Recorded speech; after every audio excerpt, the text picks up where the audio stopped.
Number 10, Circle of Life in Jesus' Name, Part 2, Chapter 27. Inside the van, it was young Eric who spoke first. What were those reporters talking about? They said there was a video of a fight and then something else that happened at the club. That was video of what actually took place at the Baja Club has been publicly released, and body cam video of your arrest, and also video of the cell you were first put in and the fight where you had to defend yourself.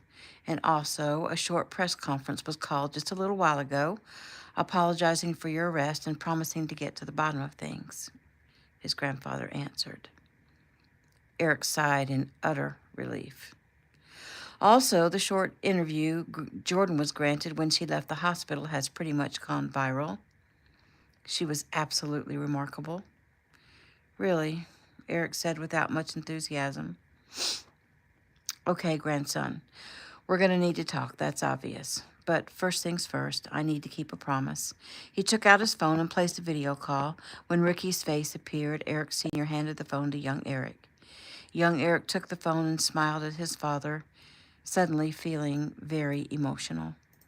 His mother was right behind his father. Hey, Mom, Dad, son, you better now? Yes, sir. You don't sound better.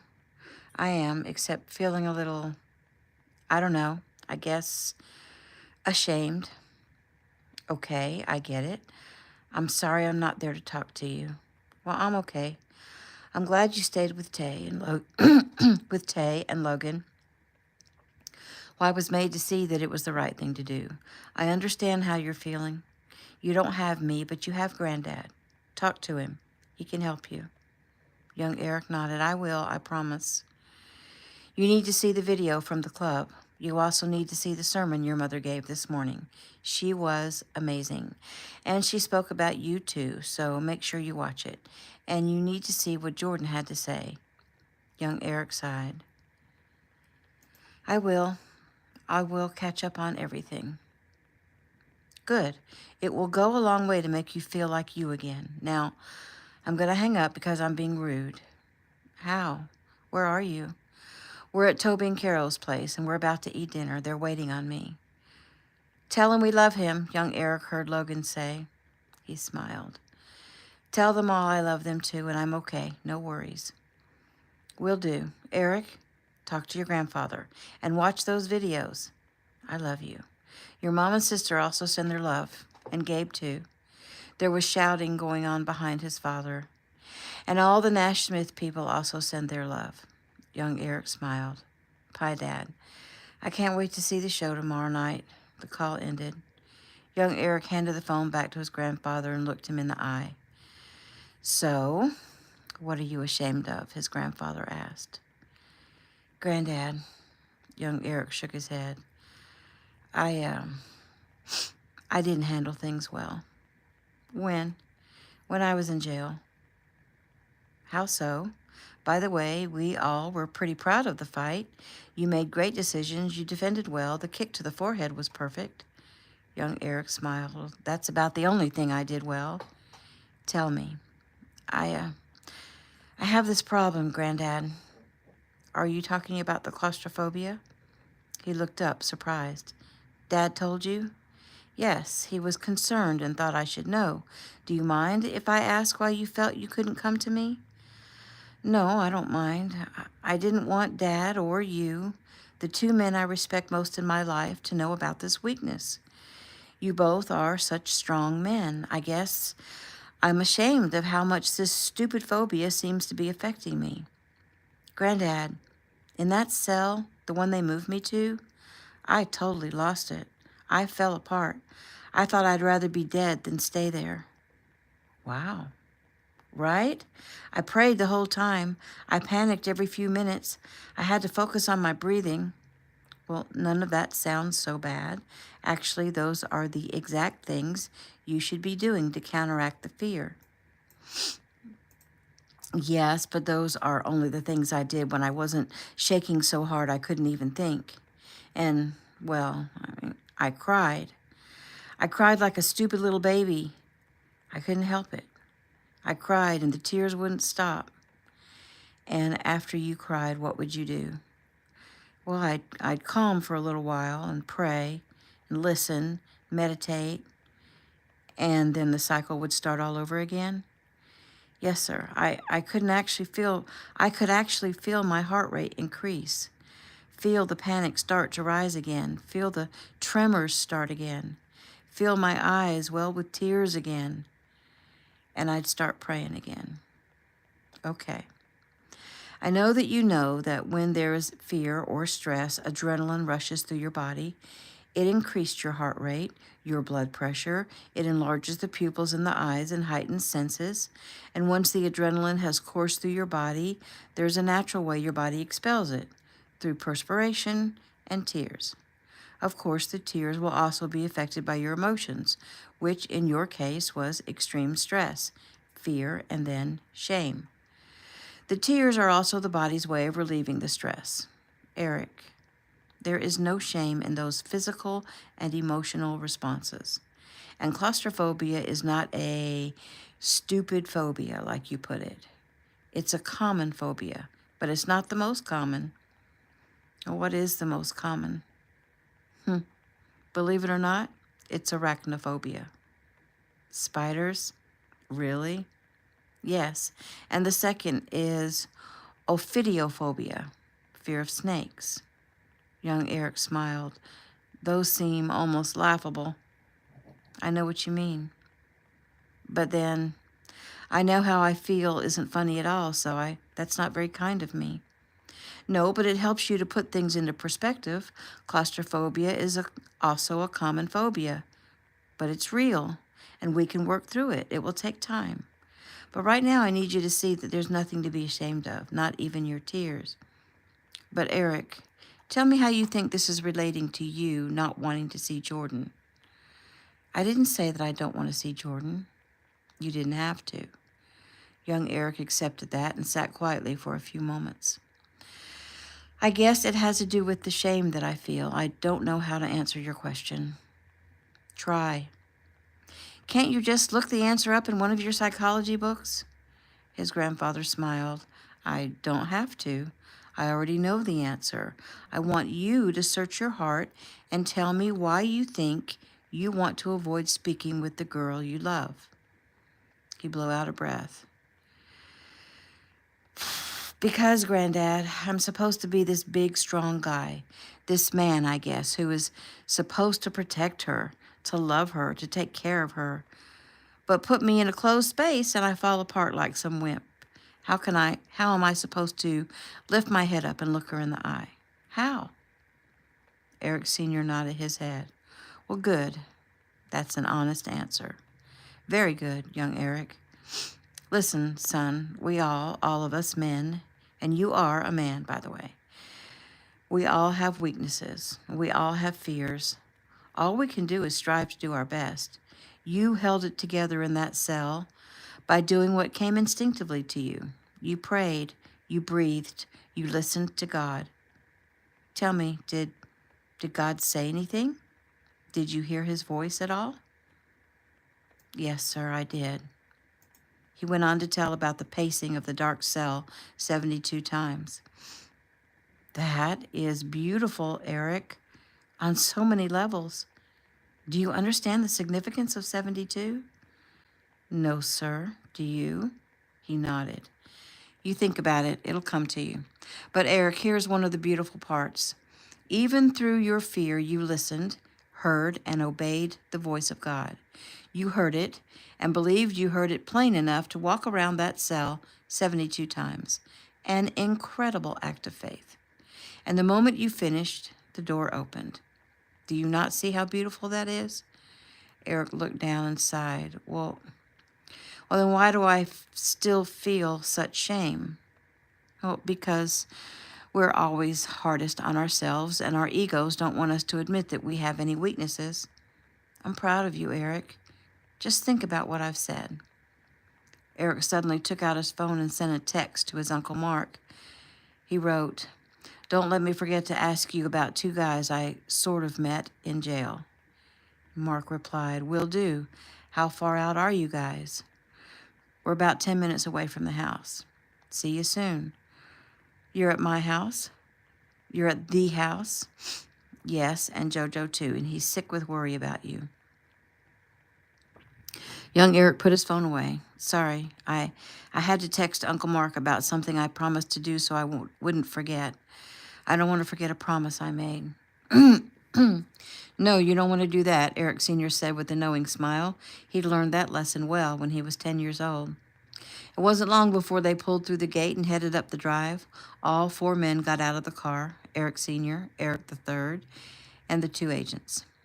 Young Eric stood up at the door and knew Jordan would come running out any second. He looked at his grandfather. I need a few minutes. Without waiting for an answer, he turned and headed out toward the center of the giant green lawn. Within only a few seconds, the front door did open and Jordan started out, but saw young Eric walking away. She looked at Grandmaster Keno and he smiled at her. Give him a few minutes. He's trying to get his head right. She went back in the house to give him space, but headed to the living room window that looked out over the beautiful green expanse and watched him as he walked. He was wearing the clothes he'd had on last night. His head was bowed. He interlaced his fingers, then placed them on top of his head, then pulled his hands apart and spread them wide, and then he dropped to his knees. He was obviously in turmoil. She watched him for some time, waited for him to come back to the house, and Jojo joined her at the window. She glanced up at him. How much longer do you think he'll take? Not sure. He's obviously upset about something. You think? Maybe about having to spend the night and most of the next day in jail because of a man that I brought into his life. Do you think he's thinking of a way to break up with me? Jojo looked down at her, surprised. Seriously? He's in love with you. I know, but maybe he's realizing that my life is way too complicated and he just doesn't want to deal with it. Well, you know, Jordan, that would be very insulting to him if he thought you really believed that. If you think that he would be so lazy or cowardly that he would leave the woman he loves because things are a little difficult, then you don't think much of him. Oh, I'm sorry. I don't really think that about him. I'm just feeling responsible and maybe a little unworthy. Well, I'm glad you didn't really think that about him. And Jordan, you are totally worthy. Grandmaster Keno then joined the two of them at the window. Still out there, huh? Yes, sir, Jojo said. Jordan looked up at him. I know you said he needed time, but do you think I could go out there anyway and maybe just talk to him? It's been half an hour already. Grandmaster Keno smiled kindly. I'm counting on you to do just that. Jordan smiled and hurried out the door. She moved quickly toward him, but slowed as she got closer, and finally she came up and quietly knelt down beside him. Hey, Three, she said softly. He looked over at her and sighed and then smiled. Hey, baby. She immediately got emotional at the endearment. So, I know you said you needed a few minutes, but it's been 30 minutes and I'm a little worried. His eyes opened wide. 30 minutes? Really? Yes. I'm sorry. I was praying and I guess the time flew by. So, are you okay, Three? He smiled at her. Are you? Yes, I finally stopped throwing up. Well, I think I have. He turned his body so that he could face her and he cupped her face. I'm so sorry, Jordan, that you had to go through that all over again. She shrugged. I'm sorry that you had to spend the night in jail because of the horrible man my mother married. I feel so guilty that I brought him into your life. Oh, it's not your fault. So, was it terrible? I mean, being in jail? He frowned and looked deep into her eyes. I need to tell you something about me. Okay. The reason I dropped out of school, the reason I stopped pursuing becoming an astronaut, it's embarrassing, really, but if you're going to love me, I feel like you need to know that I'm not the big, strong guy you think I am. I highly doubt that. He went on as if she hadn't spoken. I dropped out of school because I've developed a psychological problem, a phobia, and it seems to be getting worse, and it has become very debilitating for me. Okay. What is it? It's claustrophobia. Before she could comment, he forged ahead. The symptoms are kind of like a panic attack. The physical symptoms are sweating and shaking. That part's really bad. And a rapid heartbeat and trouble breathing or hyperventilating. And then there's the emotional symptoms like an overwhelming feeling of anxiety or dread. And of course, having an intense need to get out in the open. And the thing is, even though you understand intellectually that the fear isn't rational, you can't overcome it. Like last night, I knew I wasn't going to die in that cell, but I fell completely apart. I didn't handle it well. I cried. I prayed. My body wouldn't stop shaking. It was ridiculously pitiful. Oh, Eric, Jordan said softly, I'm so sorry you had to go through that. He nodded. Right. And I expected the sympathy. And so now that you know, and now that you feel so sorry for me, do you see how that makes me feel? She sat quietly, going over everything in her mind. Finally, she looked up at him. So, you think I won't see you as the strong guy I thought you were because you're claustrophobic? She shook her head. Eric, remember a week or two ago when my stepfather showed up and grabbed my arm and I completely fell apart? Remember I was feeling kind of weird and you told me, you said, Jordan, just because of this little episode, I want you to know that I don't think any less of you, that nothing has made my feelings change. You said that you loved me before it happened and that you'll still love me. Did you mean all that? Well, of course. And you expected me to accept that and believe you, that it didn't change how you felt, that you still respected me, and you still thought I was a strong girl, and you still loved me. I was supposed to accept that. Yes?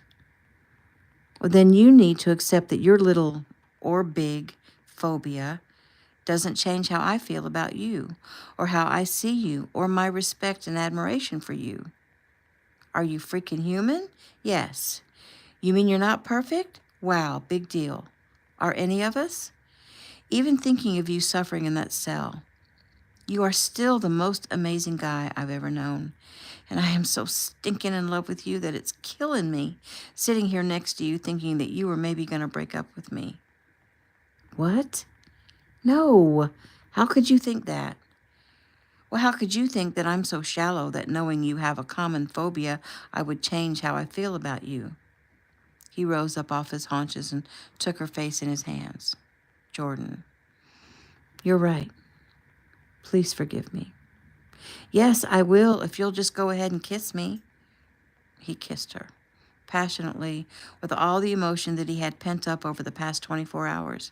He ended up pushing her onto her back in the soft green grass, and he kissed her several times and finally raised up and looked at her. In the living room, at the window, Jojo and his grandfather smiled. Mission accomplished, Jojo said. Eric Sr. nodded. Out on the front lawn, Jordan reached up and touched the bruises on young Eric's cheeks and under one eye, and the small cut on his lip. I watched that fight. You were amazing. He sighed. I was just fighting for my life. Does it hurt? A little. I haven't looked in a mirror. I'm sure it's very attractive, he said sarcastically, and I definitely need a shower. Well, the face actually is attractive in a rugged He-Man kind of way. The needing a shower part, I'll agree with you on that. He chuckled. I guess everyone is waiting on me to come inside. I think so. He stood and reached a hand out to her and pulled her to her feet. Smiling, he stared at the girl he loved. Her long blonde hair blowing in the breeze, her face tanned from playing ball every day, her gray eyes with the long dark lashes sparkling, her beautiful smile shining, her killer body, well, killing. He looked at her surroundings, the field of green, the fountain and flowers in the distance, the blue sky above, the wide open space. He drew a deep breath. It was such a contrast to what he was feeling just a few hours ago. He was relaxed and anxiety-free. Thank you, Jesus, he whispered. They turned and went inside.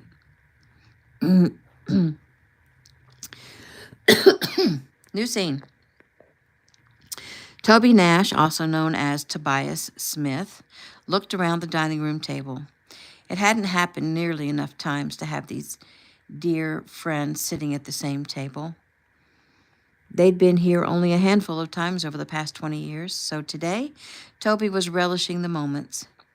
He'd been reminded, after what happened to Ricky's father last month, that life can end very quickly, and he needed to live in the moment, appreciating every second. He let his eyes roam over the group. Of course, there was his own girl, his Princess Caroline, and Grace, and Brody. And then there was Ricky and his girl Bree, and Taylor. And then Logan, a hugely talented young man, the adopted son of Bree's brother, Mark. And Gabriel Tanner, the son of Toby's good friends, Keegan and Lizzie. Lizzie, who'd made her first album, recording on his label, and who'd won a Grammy simply because she had the sweetest voice in the world. Toby's eyes met Ricky's, and Ricky smiled. Capturing the moment, Toby grinned. That's why I like you, Rick. It's like you can read my mind. Well, that's because you and I think alike. Carol and Bree looked at each other and smiled. So, what other stories can you tell us? Taylor asked. Well, surely you've had enough stories about our family, Grace put in. It's your turn to tell us a story from your family. Taylor frowned. There's nothing interesting. The people at the table giggled. She certainly wasn't narcissistic. Tell her the one about the horse, Ricky teased. Caroline almost choked on the water she was drinking. Which one? Toby asked with a gleam in his eye. The one that brought Grace into the world. Grace giggled. Brody chuckled. Bree hit her husband's shoulder. Ricky Keno, you stop. What? Taylor asked. What horse? Gabe smiled. He'd heard the story from his own father. The horse is Thunder, Toby said. Thunder that you showed us earlier, that giant horse? Yep, he's a good boy. Actually, he's an old man now, almost 28. Beautiful stallion. He's a big, beautiful stallion, all right, Caroline said. Gabe chuckled. And she's not talking about the horse. Everyone laughed, and Brody nodded in approval at the joke. Huh? What's so funny? Taylor asked. Go ahead, Ricky, Bree ordered. Tell your sweet, innocent daughter about Thunder. Yeah, Rick, Toby laughed. I want to hear how you tell it, 'cause, I got in trouble the way I told my daughter. Ricky frowned. Well, Taylor, Miss Caroline here is not quite as sweet and innocent as you think. Caroline and Bree both gasped. Ricky Keno, you better not pin that on Caro's head. Caroline sighed. Well, actually, I guess I did seduce him. Taylor's eyes opened wide. Bree took over. Taylor, Grace was conceived while Toby and Carol were riding a horse. Period. End of story. Taylor's mouth opened in surprise. But how? Bree rolled her eyes and shook her head. The usual way, Ricky said with a laugh. Toby just had to get her turned a certain way. He stopped to dodge the smack to his head from his wife. Gabe blew water out of his nose and grabbed his napkin. Taylor's cheeks turned pink. Okay. Carol looked at Ricky. I will get you back. Logan and Brody were laughing. And then, when Carol got shot and she was at the hospital, Toby bragged to the nurses about how she got pregnant, Ricky continued. I didn't brag. He didn't have to, Carol added. The visual is enough. Miss Caroline, you got shot? Taylor asked. She was held hostage and accidentally shot by a teenage girl. We didn't know she was pregnant at the time. I came very close to losing the two most important women in my life, Toby said softly. Aw, how sweet, Dad, Grace said as she rose. Why don't we adjourn to the living room and do our thing? She started clearing her dishes. Everyone rose then, cleared the table, put their dishes in the dishwasher. The men cleaned the table while the ladies put food away and wiped off countertops. In only a few minutes the work was done and they all went to the living room. The house was situated in the woods, much like the Stewart's home in Pine Forest, Ricky thought. In the large living room there was a baby grand piano and several guitars, some on stands, some in cases. The room had a giant wall of large picture windows, and you could see the beautiful scenery of woods and a creek and a nature trail. I love the view from here, Bree said. We modeled it after Toby's parents' house up on the main entrance to the farm, Caroline said. I remember the first time I visited there, it looked like a giant glass house to me, and I wanted our home to be similar to that. Yeah. Today, Bree, you said you met your husband when you were 18, Toby said. Well, I met my wife when she was just 12 and I was 14. Carol looked up into her husband's dark blue eyes as she remembered those first few days together. He was her strength back then. She'd been desperate to feel safe, and his strong presence had drawn her like a moth to a flame. As she listened and watched him quickly tell the story of how they met, her heart throbbed. Oh, how she loved this man. The world revered him. His fans screamed after him like he could walk on water, but he was hers, and she was very blessed and very grateful that this man belonged to her. Toby smiled at her. He leaned over and kissed her lips softly. You okay, Princess? She nodded. Time goes by so fast. It does indeed, darling. He nodded at Logan. I see you have your guitar. Yes, sir, Logan said as he removed it from the case. Toby sat at the piano. Gabe and Taylor sat down on the padded bench that was right in front of the giant window. Ricky and Bree cuddled up on a large gray sofa. Logan went and got an armless chair from the dining room, placed it near the piano, took a seat, and began tuning his guitar. Grace was scrolling through her phone. What shall we sing, Daddy? You pick, darling, he said, softly as he ran his hands over the keys, playing a little bit of several different tunes. I have a feeling this is going to be good, Gabe whispered to Taylor. Taylor nodded in agreement. I have my phone ready. She raised her voice to address everyone. Would it be okay if I go live at some point for Gabe's social media? Only if Gabe participates, Toby said. Gabe sighed. Okay, but I don't sing like Logan, and I guess I can carry a tune. You can hold your own, Brody said. We saw your video from the birthday party. Why don't you start with the first song I ever heard your father sing, Carol said. Toby smiled. Aw, you feeling nostalgic? Carol shrugged. Maybe. What song is that? Logan asked. Amazing Grace, Grace answered with a smile. Toby told Logan the key, and they dove right in. Toby's voice was so rich and warm. When Grace's sweet soprano voice joined in, it was heaven. Then Logan joined in with perfect harmony, and Brody joined too, and Carol sat back and smiled, wiping tears from her eyes. Ricky and Bree tried to take it all in. They were listening to some of the most beautiful music they'd ever heard. It was like there were angels singing in the background. The harmonies, the richness, it was thrilling. The song ended. Wow, Bree said. That was so beautiful. Taylor, did you go live? No, not yet, but I recorded it. And I agree, Mom, that was like, wow. Are we just the most blessed people right now to be able to hear this? We are, Ricky agreed, his voice reverent. Gabe, I didn't see you singing, Toby said. Sorry, after the first verse, I couldn't remember the words. You have a phone, look up the lyrics, no excuses. Gabe nodded. Yes, sir. Let's do Country Roads, Grace said. Okay, you come play the piano, I'll play the guitar, Toby said. I don't know the piano part well enough, Grace argued. I do, Logan volunteered. He rose and handed his guitar to Grace, went to the piano, sat down, and played a few lines of the song. Toby nodded his approval with a big smile as he swung up one of his guitars and pulled the strap over his shoulder. Awesome. Ready? He looked at Gabe. You got the lyrics up? Yes, sir. They played a short intro, and the group dove into the song. Again, the harmonies were beautiful. Taylor went live. Immediately, there were thousands watching.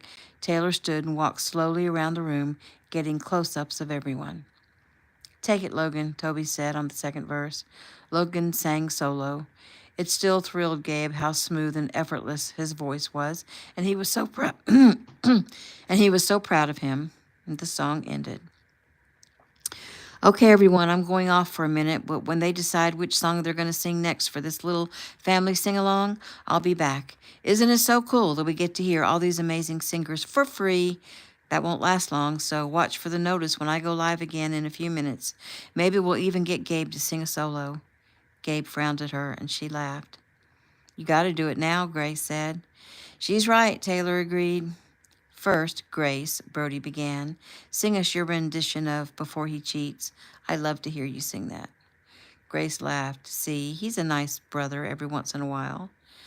It better be more than every once in a while, Toby said with a frown. Chill, Dad. You know me. I'm always a gentleman. Everyone laughed. Grace sang her song, thrilling everyone. Then the whole group sang several more songs, with even Ricky, Bree, Taylor, and Carol joining in, and Toby moving back to his place at the piano. Okay, well, it's getting late, Toby said, and you'll have a big day tomorrow, so we'll do one more to end the evening. What'll it be? Gabe hasn't sung a solo yet, Taylor complained. Gabe, do you know this one? Toby asked as he played a few chords. Gabe smiled. Everyone knows that one. Good. You take the first verse solo, then we'll each take a verse and sing harmony too. Logan? Logan nodded. Yep, I'll take the second verse and I'll sing all harmony on the chorus. They assigned the third verse to Grace, and then Toby got the last verse. Toby decided on the key. Taylor, you ready to go live? Toby asked. She nodded. Hold on. Let me give everyone a little notice. She went live. Hey, everyone. So this is going to be the final song of the night because Gabe and I have to get some sleep for our big dance tomorrow. And finally, Gabe is going to sing solo on the first verse of this song. So everyone hit that share button real quick. And let's see how many we can get to join us on this live stream. She looked up at the group in the living room. Oh my goodness. We already have over 20,000 viewers. Fantastic. Here we go. They began to play, Toby on piano, Logan on guitar. Taylor zeroed in on Gabe's face, and he began to sing. New scene. Hey everyone, JoJo said as they were adjourning from the dinner table. Apparently, Taylor has been going live on Gabe's social media because Toby and Grace Nash and the Logan Adams are doing an impromptu concert in the Nash's living room. Taylor just said that they're about to do the final number. Throw it up on the big screen, Mark said. Everyone come watch, and we promise to help clean up the kitchen afterward, Mom. Shelley smiled. Let's watch. Taylor just said that Gabe is going to sing a solo, too, JoJo said. Shelley, Eric, Jeffy, Cam, Mark, Bella, JoJo, Joey, Breeze, Jewel Perez, Josie and Jamie, young Eric, Jordan, and the little ones all ran into the living room to watch the big screen. The Nash's living room came into view. The music started, and Gabe's face filled the screen. Oh, Lord, my God, when I in awesome wonder consider all the worlds thy hand has made, young Eric gasped, and Jordan looked up at him immediately. 3? You okay? He nodded as his eyes filled with tears and overflowed. Tell you in a minute. Let's listen, he whispered. They all listened as Gabe sang his solo. It wasn't bad. The chorus with everyone coming in was exquisite. Then Logan sang the second verse and blew them away. The second chorus had some of the most beautiful harmonies they'd ever heard. And when Grace sang the third verse, they could tell she's definitely inherited her father's talent. And then when Toby finished it off, well, they knew he was still the one. When it was over, Taylor spoke again. So, we're about to sign off for the night, everyone. You guys are the best for signing in and joining us. Let us know what you think about these talented singers in the comments. And don't forget to hit the like button. And if you haven't subscribed, please do so. Then you'll get a notice when we go live again. And if my brother and family back in Cali are watching, we love you and miss you. Oh, and everyone, don't forget to tune in to America Can Dance tomorrow night at 8 p.m. We'll see you then. Love you all. Bye. The room was quiet a minute as they turned the TV off. They'd all noticed young Eric's reaction and were curious as to why. Well, that was amazing, Shelley said. Bella, Mark, I bet you're proud of that boy. We are, and grateful for him, Mark said. My bro, he's going to go big, JoJo said. He is, young Eric agreed. So, Eric Sr. said softly, we would all love you to fill us in. Young Eric nodded as his eyes filled again. Sorry, I didn't mean to grab the attention. It just took me by surprise. God is so cool. He drew a breath. So, when I was in jail, he began, suppressing a shudder, I was having trouble with the claustrophobia thing I was telling you all about at dinner. He stopped to get his emotions under control. Sorry, I don't know why I'm so emotional. Well, I do, but we'll talk about it later, his grandfather said. Yes, sir. Eric smiled at little Nate and Abe. Both Eric smiled as little Nate and Abe both came to him and climbed up in his lap as if to give him comfort. He gathered them close and went on. So, I was having trouble breathing, and I started to pray again. It was after I'd been served lunch, and I was thinking that somehow the meeting with the police chief had gone south, and I was going to have to stay another day and get out on bail instead of having the charges dropped. And I was really not doing well, and I was praying really hard, and I heard God's voice. He said, "Sing." And also, there were some numbers that came into my brain at first. And what were the numbers? Eric Sr. asked as he interrupted. Oh, well, they were 19145. He shrugged. I have no idea what they mean. Well, you may not know or understand what they mean, but never discount what God gives you.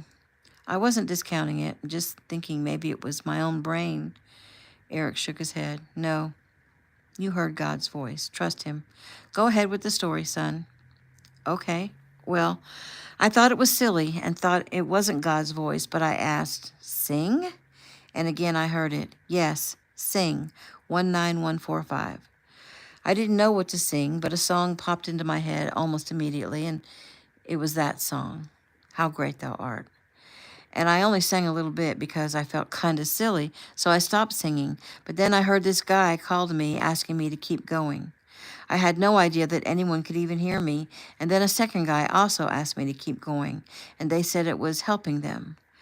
I couldn't see these guys. We were all in solitary. Why? Jojo asked. Why was I in solitary? I know why you were, for fighting or for defending yourself, but why were the other guys? Oh, I don't know. We didn't talk long enough to find out anything else, but they said the singing helped them, so I finished the song. And as soon as I did, the officer came to get me out. And that's when I got their names.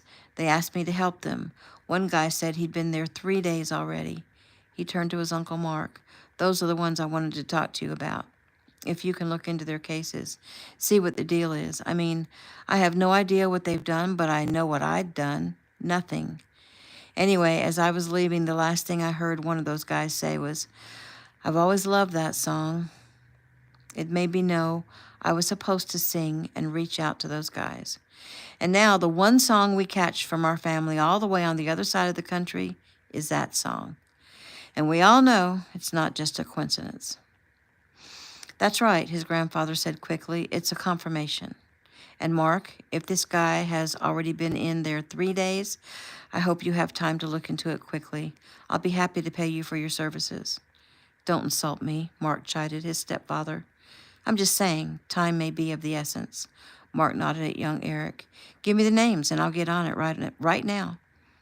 Jamal White and Jordan Kingston, also known as Buddy Kingston. Jordan? Really? Jordan asked. Yep, and there are no coincidences. So, what does that mean then? He shrugged.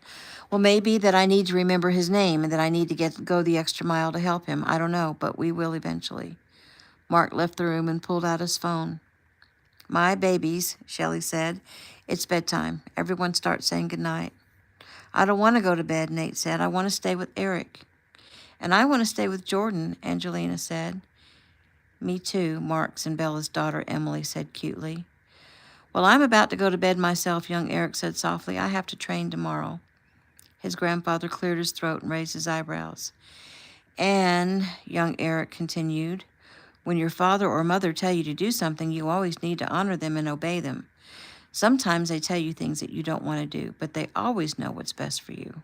Aw, Nate complained.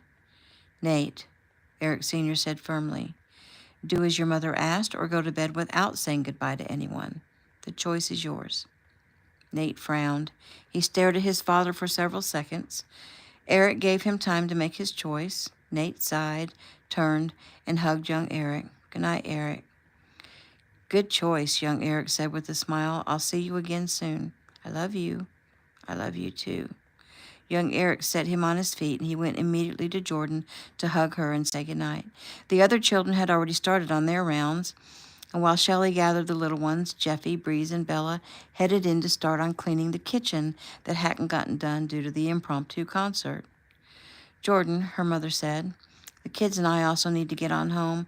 I have to be at work in the morning and they have school. Jordan rose from young Eric's side and went to say goodbye to her mother. Everyone else came to tell Jewel how once again the meal she helped prepare was delicious, and they all joked about having her come to dinner at their houses and trick her into cooking for them. Jewel ran her hand over her daughter's face.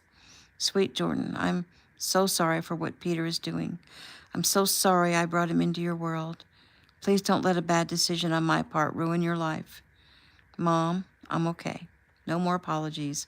That is like the 100th one today. I love you, Mom. And I'm glad you married Peter, because if you didn't, I wouldn't have my sister and brother, whom I love with all my heart.